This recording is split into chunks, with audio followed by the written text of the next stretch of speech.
Mystère en plein champ, chapitre 4. Le mystère de la rivière. Quelques jours se sont écoulés. Dans le champ, Robin, les CM1, CM2 et le maître sont catastrophés. De plus en plus de plants sont flétris et ont changé de couleur. À présent, tout le monde s'en est aperçu. Soudain, une voiture s'arrête sur le bord du champ et deux hommes en sortent. L'un d'eux porte une caméra. Une jeune fille saute à son tour de la voiture. C'est Aurélie. Les deux hommes se présentent. Bonjour, Thomas Leduc et Damien Reynal, de la télévision régionale. Elle se tourne vers Robin.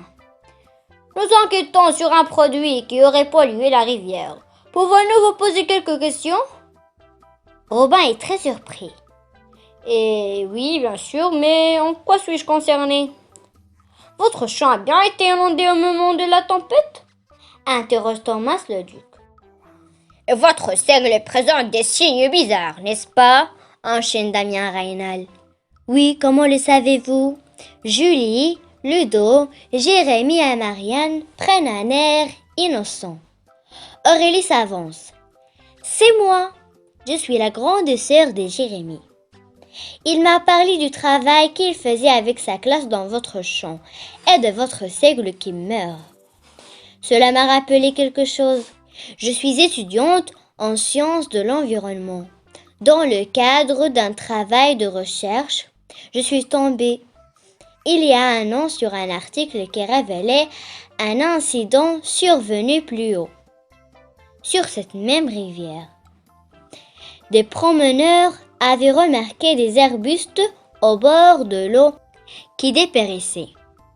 Par la suite, ces arbustes ont été coupés et l'incident a été oublié.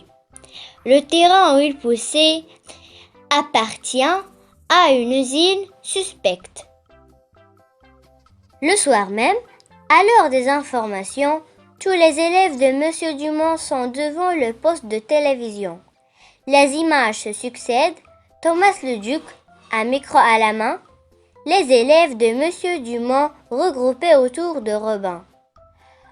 Aurélie présentant des brins de seigle malades. Le commentateur explique. Ces tiges de seigle devraient être vertes et en bonne santé, même après avoir subi l'inondation due au débordement de la rivière. Or, il se trouve qu'elles changent de couleur, dépérissent et meurent. Ce n'est pas un hasard.